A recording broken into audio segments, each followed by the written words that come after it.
মৰমৰ ভাইটি ভণ্টিসকল, আজি আমি শিকিম ক্লাছ 4ৰ ধুনীয়া এটা ইংলিছ কবিতাৰ আবৃত্তি।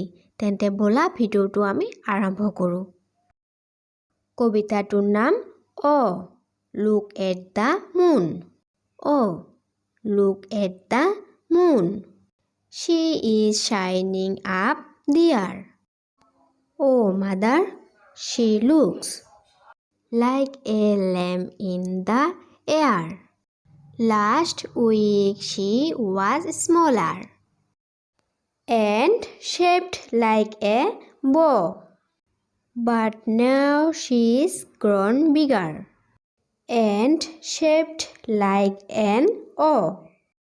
এতিয়া শিকিম ইয়াৰ অৰ্থ। কবিতাটোৰ নাম লুক এট দ্য মুন। হেৰা চন্দ্ৰটোলৈ চোৱা। লুক এট দ্য মুন। হেৰা চন্দ্ৰটোলৈ চোৱা। She is shining up there. তাই তাত উজ্জ্বল হৈ আছে। Oh mother, she looks. আই তাইক দেখা যায়। Like a lamp in the air. আকাশত এটি বন্তিৰ দৰে। Last week she was smaller.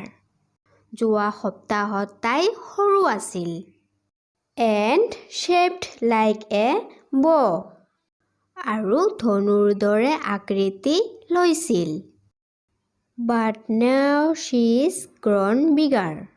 কিন্তু এতিয়া তাই বেছি ডাঙৰ হৈছে। And shaped like an O. আৰু দৰে আকৃতি লৈছে। ভিডিঅ'টো ভাল লাগিলে প্লিজ লাইক কমেণ্ট শ্বেয়াৰ কৰিবা আৰু মোৰ চেনেলটো ছাবস্ক্ৰাইব কৰিবা। Thank U.